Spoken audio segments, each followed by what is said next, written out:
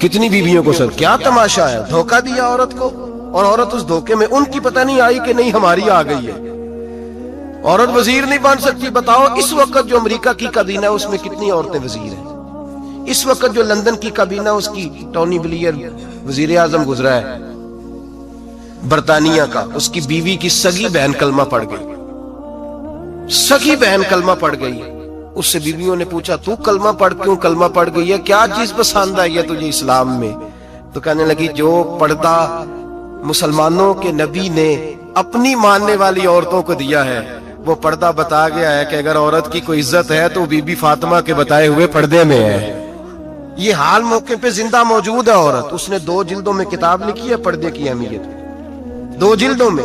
ہمارے ہاں مصیبت بنی ہوئی ہے, عورت ان کے چکر میں آ گئی ہے. وہ تو تمہیں دھوکہ دے رہے ہیں, وہ تو تمہیں تباہ کر رہے ہیں. وہ بی بی جو گھر میں بیٹھی تھی تو میں نے کہا کہ وقت کا ولی غوث کو تب اس کو حکم تھا کہ جا کے ماں کے پیروں میں بیٹھ, وہاں تجھے جنت ملے گی.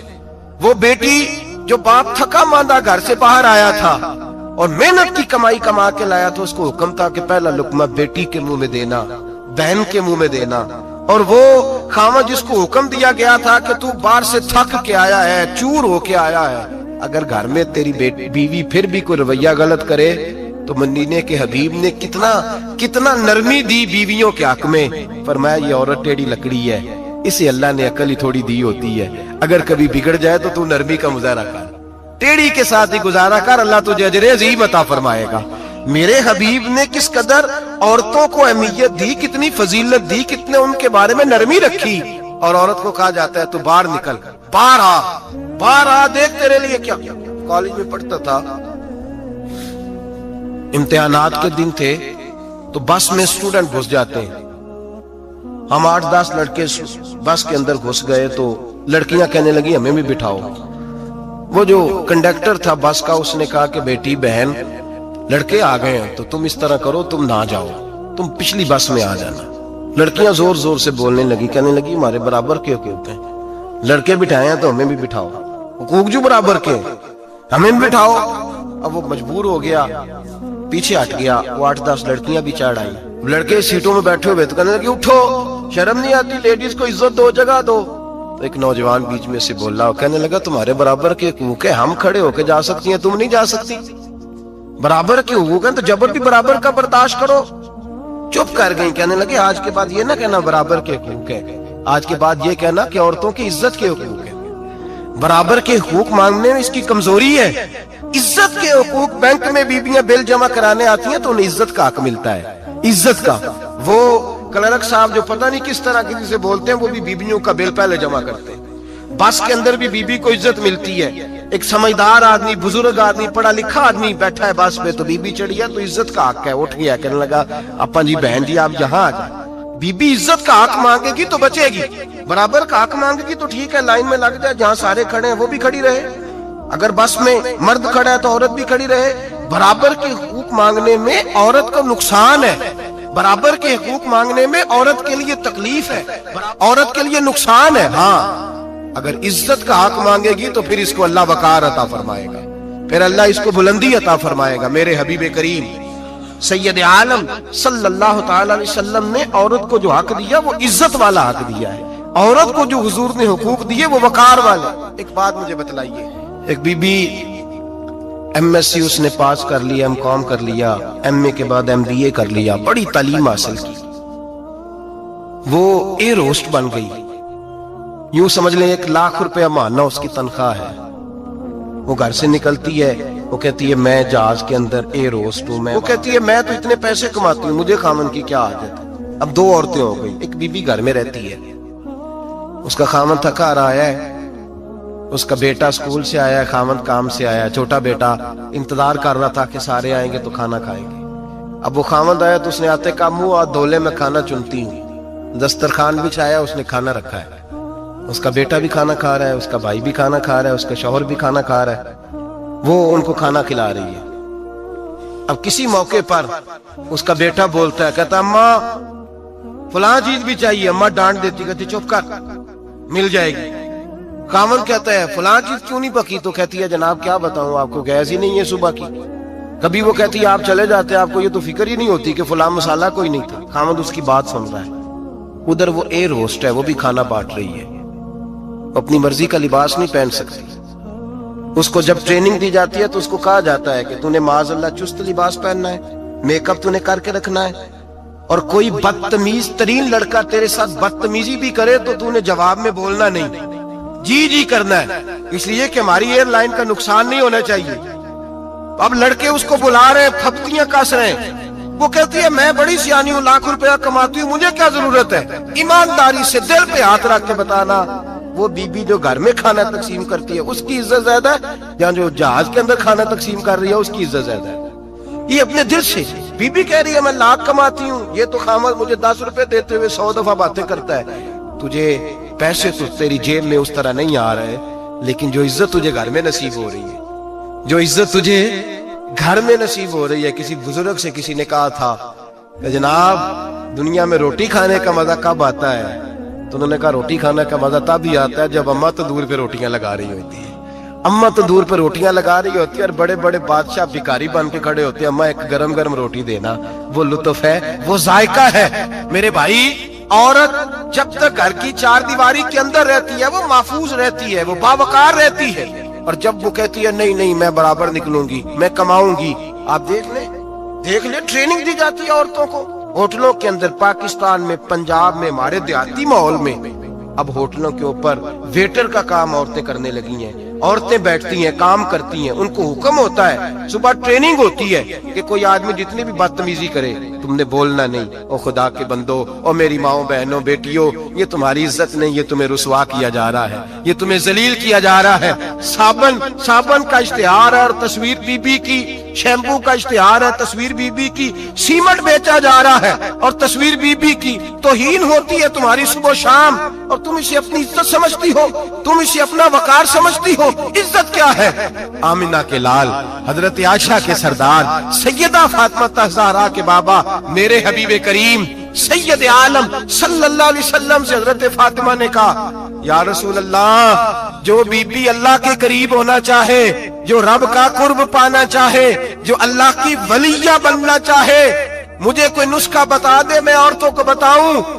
تو میرے حبیب نے فرمایا جو بی بی جتنا گھر کے اندر رہے گی، جتنا گھر کے اندر رہے گی، جتنا گھر کے اندر رہے گی، اتنا ہی وہ اپنے رب کے قریب ہوتی جائے گی، اتنا ہی اللہ کا قرب پاتی جائے گی، اتنا ہی رب کریم کی ولیہ ہوتی جائے گی، اتنا ہی اللہ تبارک و تعالیٰ اسے اپنی قرب کی منازل طے فرمائیں گے۔ جتنی وہ گھر کے اندر رہے گی اتنی اللہ کے قریب رہے گی، اور جتنی سج دھج کے باہر نکلے گی، جتنی صبرے گی، اتنی وہ اللہ سے دور ہوتی جائے گی۔ جتنے قدم اس کے گھر سے دور نکلیں گے اتنے ہی قدم اس کے اللہ کے قرب سے دور ہوتے جائیں گے، اتنے ہی قدم۔ مائیں، تمہاری دعائیں قبول ہوں گی، میری ماؤں تب قبول ہوں گی جب تم گھر میں رہو گی۔ بیٹیوں، رب کریم کا قرب اس وقت نصیب ہوگا جب تم گھر کے اندر رہو گی۔ تم بھائی کے لیے مانگو گی تو اللہ تمہیں دے گا، بیٹے کے لیے مانگو گی تو اللہ تمہیں دے گا، شوہر کے لیے مانگو گی تو اللہ تمہیں دے گا۔ اگر چاہتی ہو کاروبار بڑھے، اگر چاہتی ہو رزق میں برکت ہو، اگر چاہتی ہو تمہارے گھروں میں امن ہو، سکون ہو، جو تم مانگو عرش کا مالک تمہیں عطا کرے۔ تو پھر میرے رسول نے نسخہ بتلایا ہے، پھر میرے کریم نے بتلایا، گھروں میں بیٹھی رہنا، جتنی گھروں کے اندر رہوگی اتنا ہی اللہ زیادہ درجہ عطا فرمائے گا، تمہاری دعائیں قبول کرے گا، تمہاری التجائیں اللہ مانے گا۔